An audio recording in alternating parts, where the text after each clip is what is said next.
ऋषभ हमारे साथ जुड़ चुके हैं। Rishabh, good morning. नमस्ते सर। बताइए कौन से स्टॉक में है आपकी खरीदारी? जी सर, सर्वप्रथम तो गौरांग साहब को सादर प्रणाम। उनकी एडवाइस बहुत ही अच्छी रहती है। और जी, दूसरी बात सर, मेरे पास बेल के शेयर पड़े हुए हैं। ठीक है। 300 और से, हाँ 300 शेयर है सर, 315 के भाव से। ठीक है। जी सर। और मेरे पास बीडीएल पड़े हुए हैं सर, 200 शेयर है।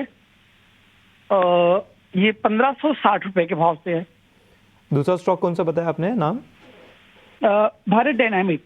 भारत डायनेमिक्स, ठीक है। जी, लंबी अवधि है सर, 2 साल, 5 साल, 10 साल, कोई दिक्कत नहीं है।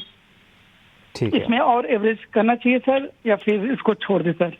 ठीक है। और भारत डायनेमिक्स की कहाँ से खरीदारी है आपकी, एक बार वापस बता दीजिए रेट। 1567 रुपए सर। 1567 से, ठीक है। आपको जी बीडीएल में तो यहाँ पे लॉस होता हुआ नज़र आ रहा है, बीईएल भी थोड़ा आसपास ही ट्रेड करता हुआ दिख रहा है। गौरव जी बताइए, बीईएल और बीडीएल में क्या राय बन रही है यहाँ पे? प्रथम तो इनका बहुत बहुत धन्यवाद और इनको भी सादर प्रणाम हमारे तरफ से, जैन साहब को। तो पहले मैं भारत इलेक्ट्रॉनिक्स पे चर्चा कर लेता हूं। देखिए, भारत इलेक्ट्रॉनिक्स पर काफी लंबे समय से हमने निवेश की राय दी है, वो आज भी बरकरार है। जिस प्रकार से इनके ऑर्डर बुक बढ़ रहे हैं और जिस प्रकार से इनका कामकाज हो रहा है, इनका नजरिया बहुत ही अच्छा है ऋषभ जी।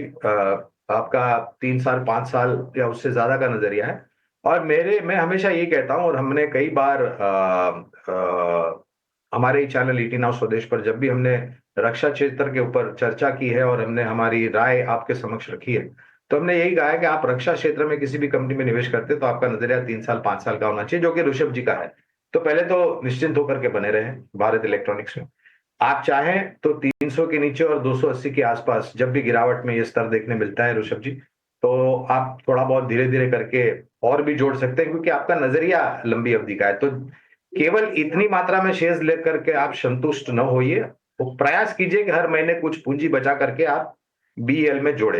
अब आते हैं भारत डायनामिक्स पर। तो 2018 में इसका आईपीओ आया था करीबन 428 के आसपास, और हमने तब सब्सक्राइब का रिकमेंडेशन दिया था।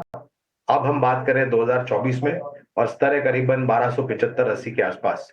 देखिए, कंपनी काफी सक्षम और मजबूत है।